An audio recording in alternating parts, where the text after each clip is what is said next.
Hello everyone, this is Refresh and I am here to take a look at Mayday Games' premium card sleeves for card size 70mm by 70mm. These are square cards and these sleeves are clear. You can get a pack of these sleeves for $2.50 MSRP, and for that price you're going to get 50 sleeves, which means that you're paying 5 cents per sleeve.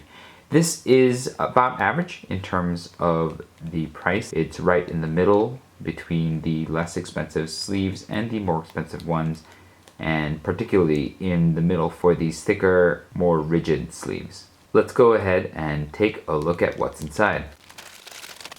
As you can see, the sleeves are smooth and glossy on both sides. Now we'll count to make sure that there are 50 sleeves present.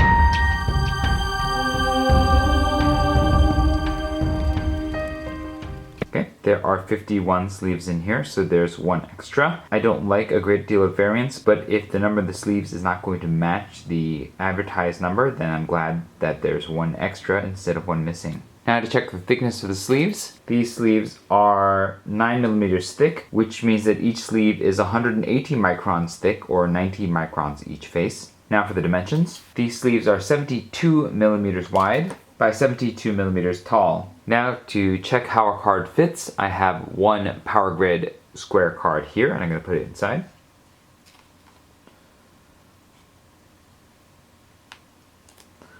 Alright, what we have here is a very snug fit. There's no play on either side. It's not so snug that the card is bending inside the sleeve, but it does not leave much wiggle room. So if there is any significant variance in the widths of these sleeves, it's possible that some of them might be too tight. At the top, we have only a tiny bit of space between the opening of the card sleeve and the top edge of the card, and that means that the sleeve is going to be relatively invisible in terms of aesthetics, but it does also mean that the top edge of the card is relatively exposed, and I don't know if you can see it right now, but you can really see the top edge of the card from here, and that means that it would be easier for the elements to affect the top edge of the card. Now it's time for the sleeve test. I'm going to sleeve these 43 Power Grid cards into these sleeves and see how long it takes. Ready, set, go.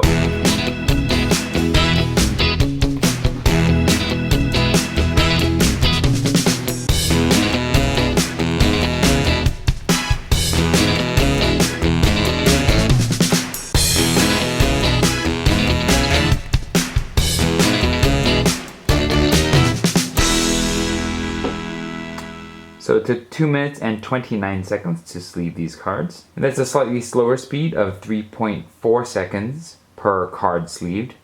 It's not the worst speed, it's pretty average amongst the slower speeds, but it does take a little bit of time to sleeve these cards, primarily because the sleeves are so snug fitting, and so you really do have to be careful not to tear the card at its seam or to bend the cards as you are putting them into the sleeves.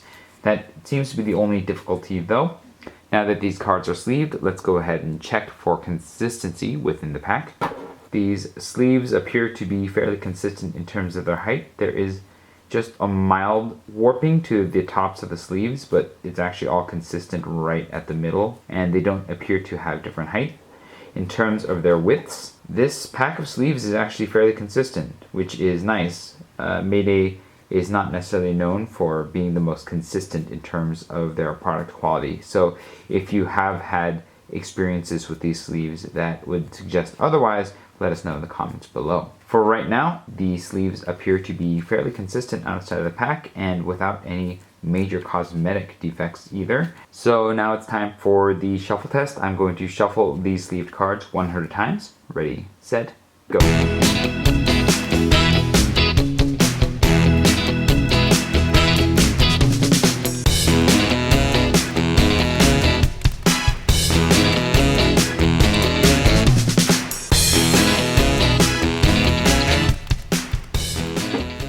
Okay, it took 2 minutes and 17 seconds to shuffle these 100 times. And that's a pretty good speed of 1.3 seconds per shuffle. I felt like the overall shuffling process for these sleeves was relatively painless. The sleeves had just a little bit of resistance, but nothing that really prevented the sleeves from sliding into each other. And overall, I didn't have any problems with the grip. The corners are sharp, but they're not so pointy that they're uncomfortable. And aside from the usual troubles from shuffling these square cards and their unwieldiness to grip and their possibility of turning sideways, I didn't really experience anything that I would consider a negative in terms of their overall handling for their shuffling. Now that I have handled these cards quite a bit, let's go ahead and check to see what their condition is and see if there is any noticeable wear.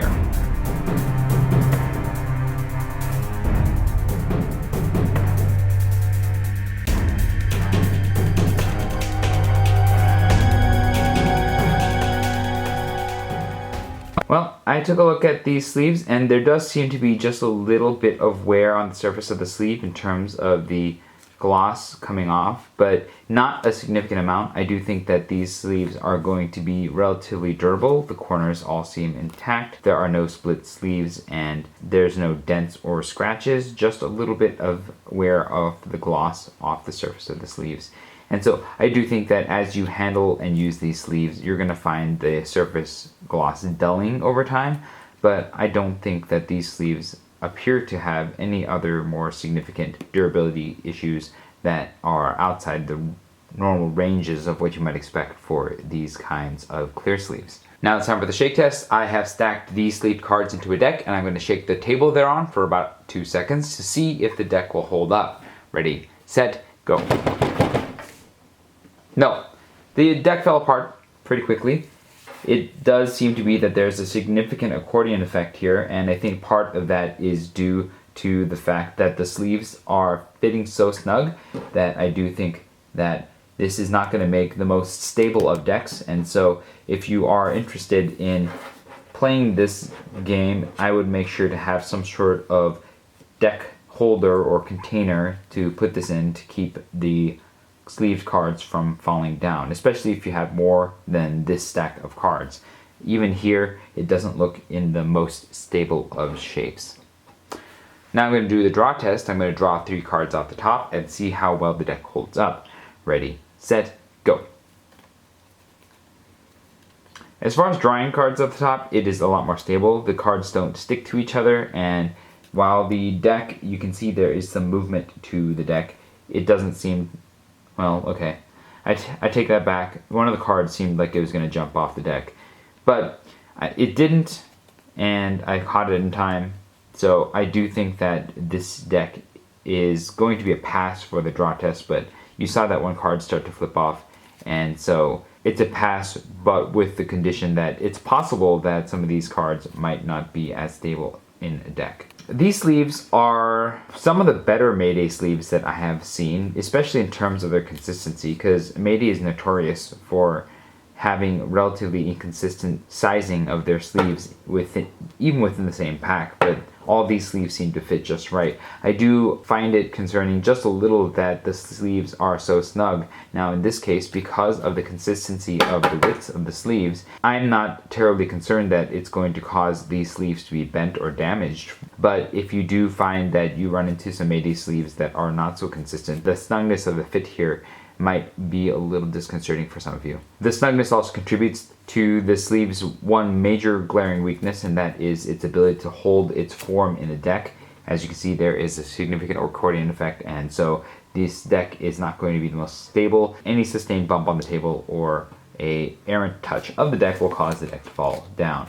And so that is a ding against the deck, but otherwise it performs fine in terms of its sleeving and its shuffle feel, and so there's not any other major downsides to that. I still can't give it the greatest recommendation because of the issues that it has with holding together in a deck, which is something that you typically want sleeved cards to be able to do. But if that is an issue you're willing to get or build some sort of product to help hold your sleeved cards into a deck for drawing purposes, then I think that these sleeves are going to be fine for your sake. I just can't wholeheartedly recommend them because of their instability issue. If you have any experience with these sleeves, let me know what it is in the comments below. If this video was helpful to you, hit the like button. If you'd like to see more such videos, hit subscribe. If you have any experience with sleeves of this size, I have surveys linked in the description box below, and you can share your experiences in terms of their consistency and their durability there, and those results will be put on the Mayday Games' resource page. Thanks for watching. This is Refresh, and I will see you next time.